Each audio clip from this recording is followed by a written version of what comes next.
Good afternoon, ladies and gents. Welcome to Crypto Chat UK. I just want to go through something quickly today, well, as quick as I can. It is the good reasons and why many people are investing in low supply cryptos. So it's not the only reason for investing in crypto, of course, but it's a good part of the reason, and it's a good reason to try to aim for the low supply. I will discuss a little bit as we're going along, where it's not entirely like you should avoid the high supply. There are exceptions, but let's take Bitcoin as an example. Okay, so if I just quickly open this, let's have a look. So if we go to Bitcoin, we click on it. This is currently its circulating supply, just under 17 million. Its max supply that it'll ever be, will be 21 million. Okay, so because of its high demand relative to its supply, okay, it basically the price of Bitcoin increases substantially. It also indicates the potential likely value of the coin and what it may or will be worth in the future. And basically, I think personally this should be applied to all coins when considering investing. Although, as I've said before, there are exceptions to the rule, and there are several coins, if not more, that are worth investing in, even though they have a high supply. I class them as exceptions to the rule. In general, I think personally it's a good idea to look out for them low circulating supply. It does work, okay? And if you look, basically demand-wise, you can tell what the demand is by how much market capitalization there is, so how much money's been invested, how many people are getting involved and like this product, in particular Bitcoin, because it is huge and it's amazing. And that relative to the supply, that will give you this amount here, which tells you how much each coin is worth. Okay, so it's very important to know that, very important to understand that. Okay, and if we go to, I will cover in another video at some point perhaps, the reasons for going to high supply cryptos. I won't go into too much detail here. But Ripple is one of them. Certainly Cardano and Stellar. That's another one. IOTA possibly. Definitely NEM. And there's several others. There's quite a lot that are worthwhile going in, even though they're high supply.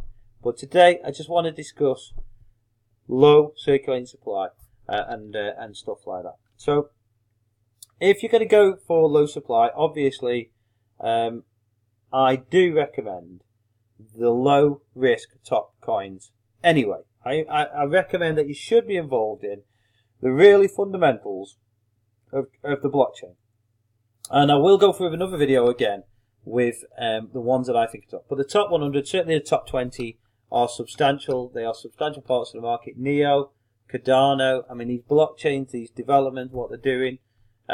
Ripple, Bitcoin, Ethereum, these are, in my opinion, essential and will be worth substantial amounts of money in the future. Ethereum, the blockchain, the platform that it is amazing. But we'll discuss that another time.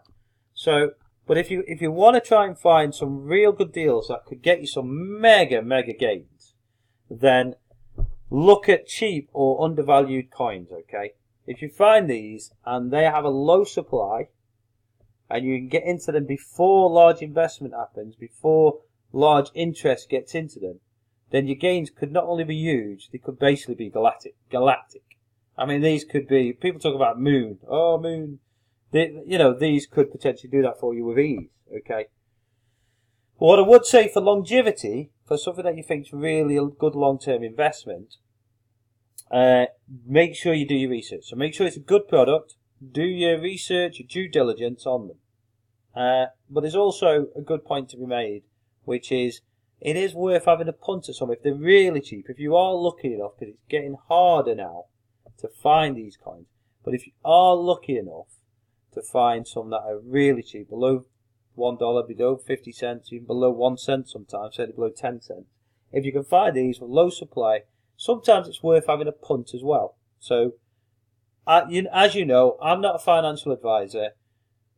Don't take my advice for it. Have a look at yourself, see what you think. And do your research yourself and go from there. But what I say is, obviously, look at the ones that have definitely got a good product and invest in them with a low supply. If you manage to get them when they're undervalued, that's great. When they're going really cheap. If there's something you find mega cheap and you're unsure about, you do your research, you think, oh, it could be, might not be, could be good, or something puts you off. If it's cheap enough and you have got some spare cash, it could be worth, if you think it, having a little punt, a little gamble on it, and you could potentially come out with some massive gains, okay?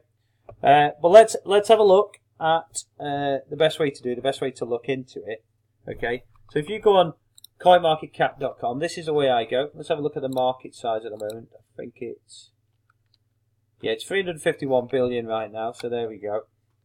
But if you look at wanting to find low supply coins and go through the list, you can click view all, and it will give you all the cryptos in a slightly smaller format, and you can then do your options then. I tend to look at each page, well, I certainly look at the top page first anyway. I click on all if I want to go through a more detailed look and go down a lot more of them.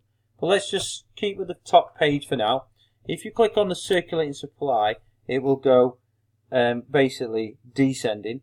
So it will be the larger supply to the top. Click on it again, it will go to ascending. You can see by the little arrow that it will be ascending. Okay? Well, what I would do then is look down at what you've got. Now, Maker came almost out from nowhere from what I saw before.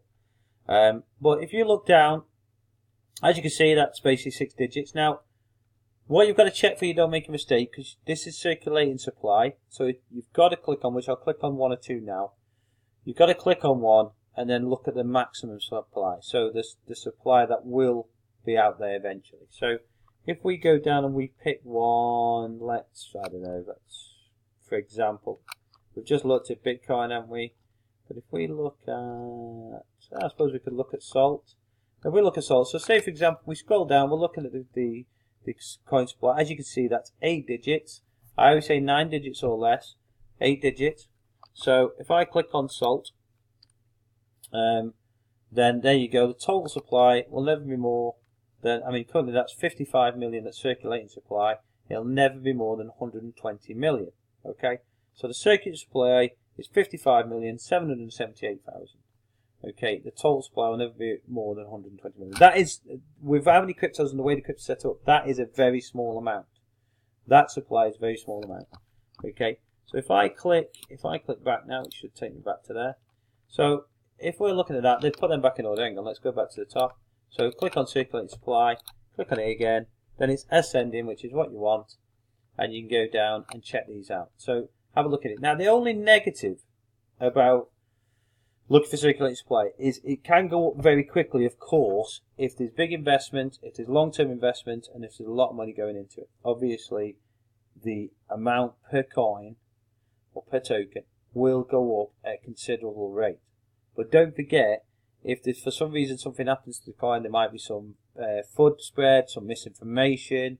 It could be that the product's got too much competition and something else comes out that competes a bit too much. The development stop happening. For whatever, there could be a reason that people lose interest in it and pull big chunks of money out. It could just be a general drop, so you could ride it out. But just don't forget that with the smaller supply, that does mean also that it can drop very quick as well. I think that's the only negative. It can drop substantially. A large percentage very easily, particularly if somebody's got a lot of cryptos in there, some big players, and they decide to pull their money out. So that's something to watch for and something to think about. But that's the only negative really. If you are careful in your research and you get on the cryptos that you have researched and you look and you know that have got great potential and more likely longevity, that's great. Now, it's very tricky these days to find one, even with the influx and the bottleneck and the saturation of the market at the moment, with how many ICOs there are, how many more cryptos have come onto the market, etc. It's very tricky to find one at a low value. Depends on what your budget is. If you want less than $10, less than $100, less than $1,000, less than $1, less than $5, you have to. If you want it less than $1 and less than 50 cents in it, you have to really look. Now, they are rarer now. They weren't before, but they are much rarer to get them at that price. So if you do find them, let me know. Definitely give me a shout. That's, I'll be in on that. And then it could be worth a punt, and it might not be a punt if they're a really good product. So take a good look at them. So look at the supply, 9 digits unless you want. Obviously, we put it ascending. You can see 8 digits we're up to here, 8 digits, and you carry on going down them, and you can see the amount and decide which ones you're going to go for. Do your research and then decide which ones you go for. A lot of these I'm already in on for various reasons, including the products themselves. So take a look. I'm hoping. Don't forget as well. Sorry, just a quick tip before I go is also, which you should know already. If you don't, even when you find these at the moment, for example, it's at a bit of an upward trend. Not sure it's going to go into the bullish market we think about, but certainly it's heading in the right direction. Let's hope it carries on. We'll see how that goes. But always wait for them dips or drops before you do. Do not invest on the highs, okay? Do not invest on when it's halfway up the upward trend and all that. Wait for them drops and then get involved. So pick your coins if it's going up, it's on an upward trend. Pick your coins and just write them down somewhere, and then keep checking for when the drops occur, and then get involved then if you really want to. Don't forget, I'm not an financial advisor, as I've said before. It's up to you to do your research and have a look at it. But I hope this gives you a good idea of what to look out for and a good way to get those cryptos that could give you and should give you some mega gains as the market grows. Don't forget, I said it before, emerging market. These are going to go up massively, particularly the good ones that have got longevity and are worthwhile to the blockchain. Well, I hope this video helped. If you did like it, then click that thumbs up, click the like button. If you didn't like it, click the thumbs down. It'd be nice to see the feedback. And send me a message on, you can do responses on YouTube, or you can send me a message privately. It's fine. If you want me to look at anything, if you've got any questions, let me know. And if you haven't already, don't forget, I'm a new YouTuber, could do all the help I can get. Hit that subscribe button too. Thanks a lot, guys. Speak to you soon.